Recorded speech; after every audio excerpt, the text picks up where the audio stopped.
text, the meeting is positive. You use negative text, the meeting is not that positive. And the last one, it's not expensive. It's great to fight with it. It is expensive. No, it's not expensive. It is expensive. No, it's not expensive.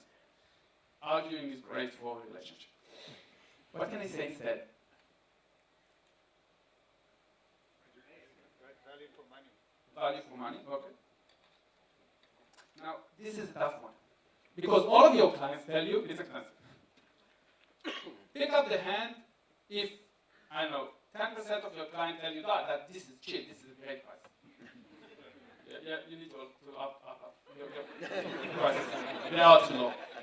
And the problem is that if somebody is talking with you on the price, it is many times because he doesn't understand. Now, if I come to get a website and I don't understand PHP, I don't understand bandwidth, I don't understand all those technical terms that you are talking about, but I do understand one thing: cheap is better, expensive is less. So whatever price you're telling me, I'm going to tell you, I want less. I would talk with you on the price if I don't understand the value. In the meeting that you had with your customers, you need to explain the value. You need to tell him, okay, this is the value that you get if you have a social figures implemented in the website. These are the benefits, but this is the cost. Are you willing to pay? Is it important for you? If you understand the benefits, he's not going to argue about the price because he wants the extra features, he wants the results. So he's going to talk about the price more and more if he doesn't understand, and you need to drive him to needs, to his goals. You need to first agree with him. You are right. It's not cheap. I'm not saying cheap. You are right. First of all, you are right. People are happy when they're right. Am I right? I'm happy. Also, what the size gives you is X, Y, Z. Are you willing to give up this? Are you willing to give up that? Oh, that's great.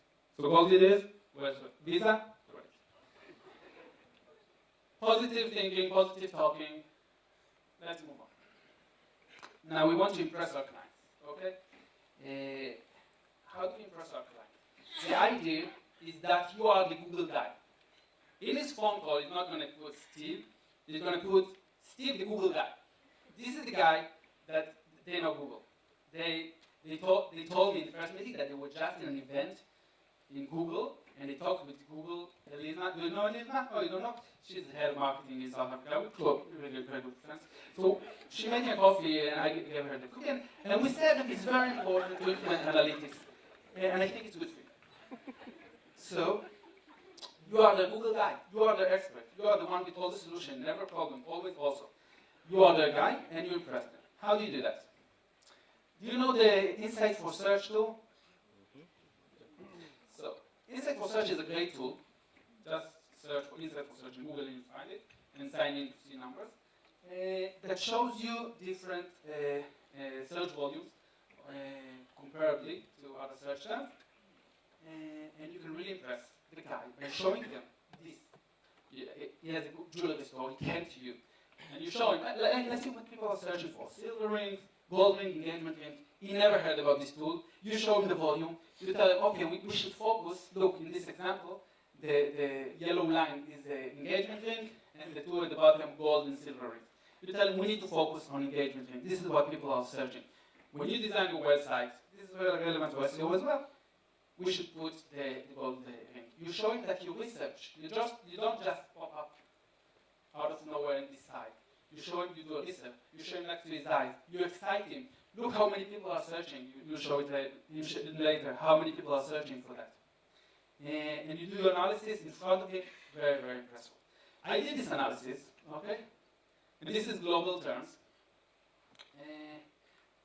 And I was very interested to see that when searching the same terms in South Africa, nobody is searching for silver rings. I checked it yesterday.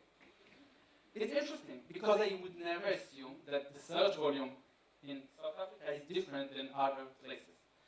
And I searched, I've done it locally, I invested the extra 5 minutes, and I'm sure this impresses you that I didn't give you just the slide from the States. And you should impress your guy. You can filter it by Capetown, by some other cities and see the results. And it's very interesting. Also, you can talk about seasonality. You can think with him when is the great time for improving or increasing the spend that he has on AdWords, for example, by looking at seasonality. So I looked for Ruben Island, and I can see a seasonality. I can see that, for example, in July, not a lot of people are searching for Ruben Island. Why is that, do you think? Winter. Who wants to visit in the winter? But something interesting happens in 2010. What happened here? World Cup.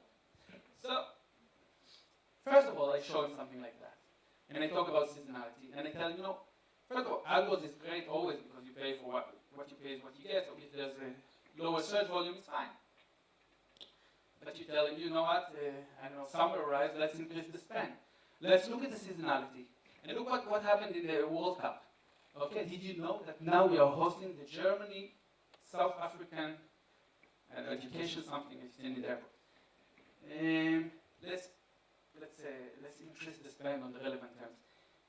This tool is very relevant for seasonality, and as long as you can explain, the increase and the decrease with logic, you really impress your audience.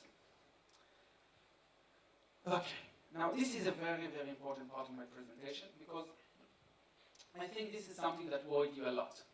And I want to talk about this. And actually, we built this presentation. I built it while I was in Google, because a lot of agencies like you came to us and told us, this is a problem we have. How do we tackle it? Now, the internet is very fast. Website changes every 2 or 3 years. The customer thinks he needs a website, new website. Google Plus was launched. I need to upgrade. I need to add the plus buttons to my site. Very, very fast.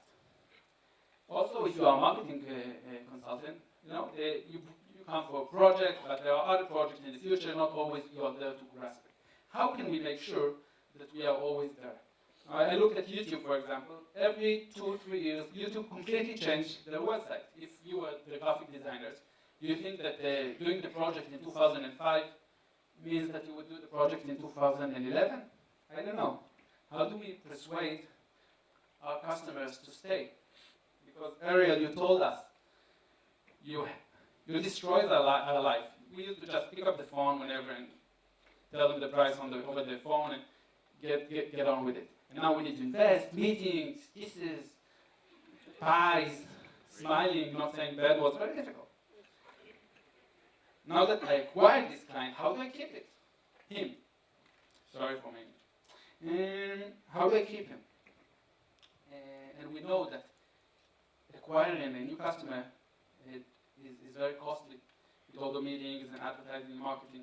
So keeping a customer should be relatively easy. Do we invest the time and effort in it? Now, this is what many times I hear from agencies that happens.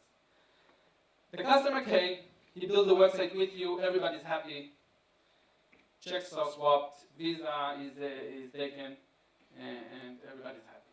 After a while, he needs to advertise, He has a website, it is. I have a new website, I tell my friends, they come, I post it everywhere, and then nothing happens. So I need to advertise. I need people to come and see the website. But I don't know how. And you guys, you don't do AdWords, you do just the website, and sorry, that's it. Now, after a while, he's not sure if the site is working for him. Let's see. Wait a second. That's interesting. Okay, let's see it.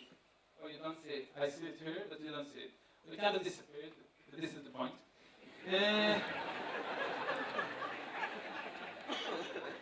Everybody tells me, is the website working for you? He said, I don't know how many calls. He never tracked it, he never looked at it, he never thought about tracking it or asking people where you came from. He doesn't know, and he thinks the site doesn't work for him. And trust me, I met so many plumbers that the site is working great for them, but they never ask where you came from. They don't know if the site is working, probably it doesn't if they don't know. Oh, here it is. It's an Israeli guy, they not do what you ask them. They come in their time. So after a while, he disappeared, he decides to get a new and improved site. Every time you gotta have a new website, your site is so 2011. And what he does, he searches Google for a new web designer. It probably doesn't find you there, and if he finds you, it's one out of a lot. I can offer you a different way.